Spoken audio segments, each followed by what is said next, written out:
सुप्रभात दर्शकों, हम लेकर आए हैं आपके लिए दशावतार भगवान विष्णु का नवा अवतार। हिंदू धर्म में भगवान विष्णु के 10 अवतारों का उल्लेख मिलता है। भगवान बुद्ध 9वें अवतार हैं, लेकिन गौतम बुद्ध और भगवान बुद्ध एक ही नहीं हैं। गौतम बुद्ध शुद्धोधन व माया के पुत्र थे, जबकि शाक्य सिंह यानी भगवान गौतम बुद्ध बहुत ही ज्ञानी व्यक्ति थे। कठिन तपस्या के बाद जब उन्हें तत्वानुभूति हुई तो वे बुद्ध कहलाए। यही भगवान बुद्ध विष्णु के अवतार हैं। इस बात की प्रामाणिकता ऐतिहासिक ग्रंथों में मिलती है। 1807 में रामपुर से प्रकाशित अमरकोश में एस.डी. कोलबुक ने इसे प्रमाणित किया है।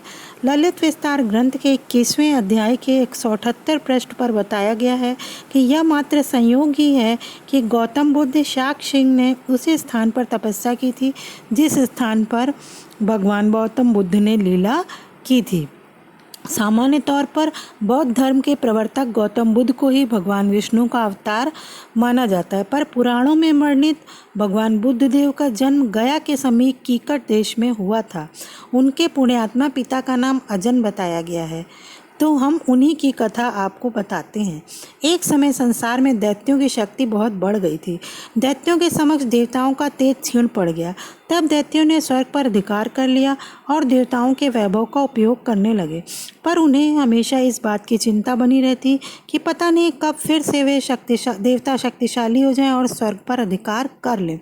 स्थिर राज्य का रहस्य जानने के लिए दैत्यों ने देवराज इंद्र का पता लगाया और उनसे पूछा, हमारा साम्राज्य स्थिर रहे इसका क्या उपाय है। तब देवराज इंद्र ने शुद्ध भाव से उत्तर दिया, स्थिर शासन के लिए यज्ञ एवं धर्म आवश्यक है। दैत्यों ने धर्म का आश्रय लिया और यज्ञों का अनुष्ठान आरंभ किया, जिसके फलस्वरूप उनकी शक्ति दिन प्रतिदिन बढ़ने लगी। संसार में आसुरी शक्ति का प्रसार होने लगा। हार कर देवतागण भगवान विष्णु की शरण में पहुँचे और उनसे इस कष्ट से रक्षा करने की प्रार्थना की। तब भगवान विष्णु ने उन्हें आश्वासन दिया और बुद्ध का अवतार लिया। भगवान बुद्ध के हाथों में हमेशा एक मार्जनी अर्थात झाड़ू होती थी। वे मार्ग को पहले बुहारते फिर उस पर चरण रखते। इस प्रकार गौतम बुद्ध दैत्यों के पास पहुँचे और उन्हें उपदेश दिया, यज्ञ करना पाप है, यज्ञ से जीवों की हिंसा होती है। यज्ञ की प्रज्वलित अग्नि में कितने ही सारे जीव भस्म हो जाते हैं। देखो, मैं भी जीव हिंसा से बचने के लिए कितना प्रयत्नशील रहता हूँ। पहले झाड़ू लगाता हूँ, फिर पैर रखता हूँ। भगवान बुद्ध देव के उपदेश से दैत्यगण अत्यधिक प्रभावित हुए। उन्होंने यज्ञ एवं वैदिक आचरण का परित्याग कर दिया। फलस्वरूप कुछ ही समय में उनकी शक्ति क्षीण हो गई।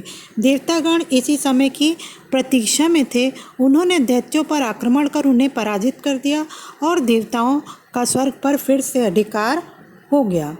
तो श्रोताओं, ये थी भगवान विष्णु के 9वें अवतार भगवान बुद्ध की कथा। अगले अवतार 10वें अवतार भगवान के कल्कि अवतार के साथ हम फिर मिलेंगे। तब तक के लिए शुभ दिवस।